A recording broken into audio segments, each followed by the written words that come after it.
Our YouTube, in this video we got another play that's going to be able to beat all coverages. You've probably seen this play before, the PA double post. It's in a lot of playbooks. This is in the Green Bay Packers playbook. I'm going to show you how I run it, how I set it up, and show you how you can beat all coverages. So let's go ahead and jump into the practice field and get that set up for you. All right, this is the play with no adjustments. This play is solid. You can get really good yardage running it like this.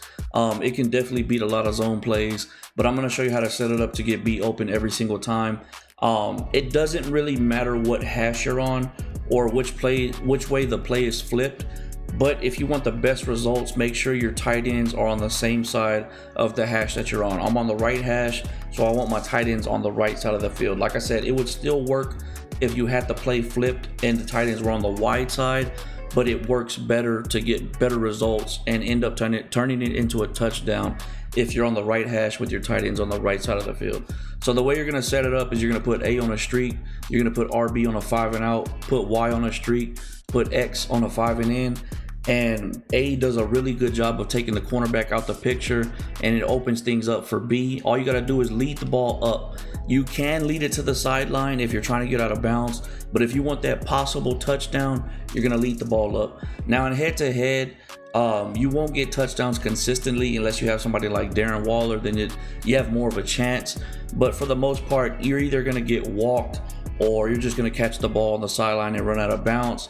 But the main reason I like this play, because it's one of those plays where, let's say you do need to get out of bounds. You can get out of bounds and at the same time get about 35 to 40 yards on the play, and that's why I like this play. It's going to work against all coverages. I'm going to show you against all coverages, but this is against cover 3. I think it works best against cover 3 and cover 2, but you can see you're getting the same results every single time. If you have a faster tight end, you will get possible touchdowns. Like in Mutt, you can really turn this into touchdowns. Let's go ahead and jump into cover 2. All right, this is gonna be against a cover 2, same setup. You're gonna put A on a streak, put Y on a streak, put X on a 5 and in, put your running back on a 5 and out. There will be times you can hit A on this play. It just depends on the user. If he's using the middle linebacker, and he's worried about the running back or X, then A will get wide open in the middle of the field. But if he's using somebody else, you're going to see the middle linebacker follow A, and it's going to be kind of hard to get that throw off to him. But just pay attention to B. B's going to get open every time against cover 2 as well. Just lead the ball up at the right time, and you'll get that catch and a possible touchdown. If I had a tight end a little bit faster, that's probably a touchdown right there. But it's going to be the same as cover 3. It's going to open up pretty good for B. Like I said, there will be times A gets open. It just depends on the user, but just favor B. And this is why I like this play. You get downfield. If you need to get out of bounds, you can lead the ball more to the sideline and you can get out of bounds. Let's try to get a sideline pass right here so you can see what I'm talking about. And you can throw the ball a little bit sooner if you're trying to get to the sideline. Just catch the ball, get out of bounds. If you need to get downfield and stop the clock, this is the perfect play for you. Once again, if they're playing in this case, their flats deep, which a lot of people do, they'll play cover 2 and they'll have their flats playing like at 15 or 20. Just hit your running back. Just make it simple on yourself. Hit your running back right here. Get you a solid 5 to 10 yards, depending on how deep. I think on default, I want to say it's like 10 yards, which I don't think it should be. I think it should be like at 5 at default, but that's what the zones are for the flats at least. Remember, it's different for cover 3 and cover 4. They're in their purple zones. At default, those are like at 15, I want to say, and that's not enough to stop B. Like, they're gonna have to drop back at least 30 yards to contest B. So that's gonna be against a cover 2. Let's jump into cover 4. All right, this is gonna be against a cover 4 drop. You're gonna actually run this a little bit different. What you're gonna do is just put A on a streak, put your running back on a 5 and out, and that's it. You're gonna keep Y the same. You're gonna keep X the same. This is gonna be a play to Y. That pocket's gonna open up. If you've seen previous videos, you know how the post route works against cover 4, especially if you have an inside post. And this is what an inside post is, because you have that outside guy running a post as well.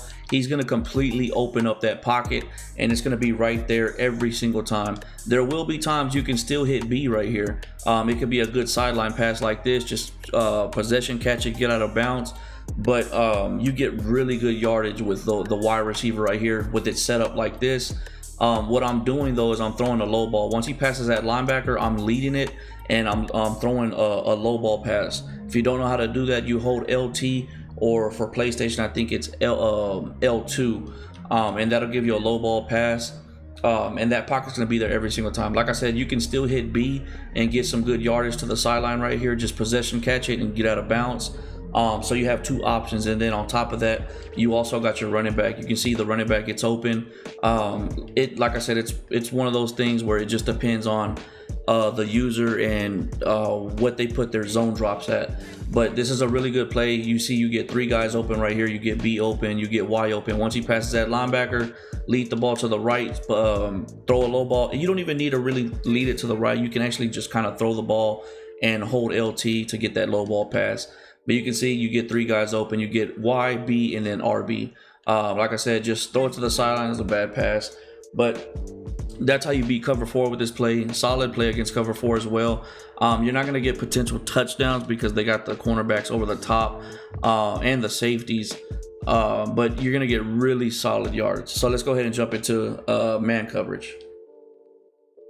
All right, this is going to be against man coverage. You really don't have to make any adjustments to beat man coverage. B will get open, A will get open. I would do a route with Y to get him out the way so you don't have a collision with A. So I'll put him like on a drag or something if you want to run the play like this. I'm going to show you what I like to do to beat man coverage and create a lot of separation with X.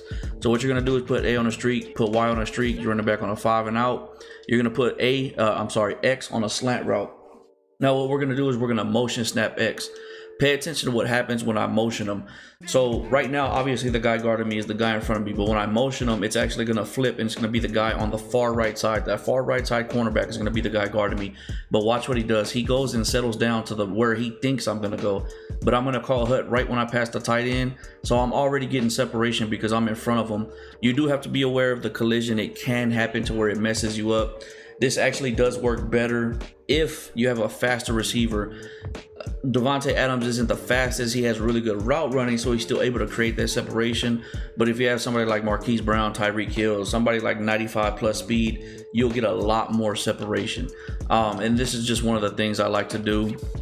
Like I said, pay attention. That cornerback on the far right side, that's the guy guarding me. So I'm calling hut before I even get to him. So I'm already getting separation.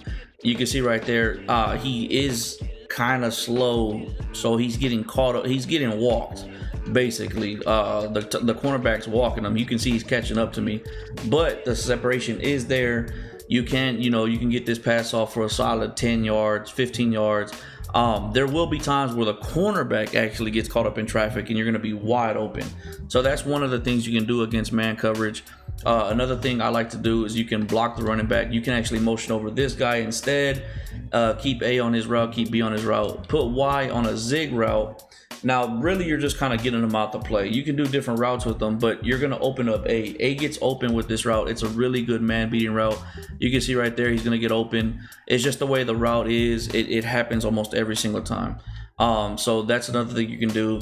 Also, just go with the straight-up curl route. Y'all already know how I feel about the curl routes. It gets open every single time. Just time it. Okay, this is what I wanted to talk about, though. If you have a really good receiver against a mediocre cornerback, it's actually going to be worse on the curl routes because they're going to get that release. Basically, you want to just do a streak. If you have a really good receiver against a mediocre cornerback, just do a streak instead, and you're going to get that separation every single time. Somebody like Davante Adams with the release he has, he's going to blow by that cornerback. So you'll probably want to do the curl route with somebody like Y instead because you don't want him to just blow by the cornerback. You want the cornerback to be on your hip kind of so you can get that timing down when you turn around. So just keep that in mind. But that's how you beat man coverage with this play.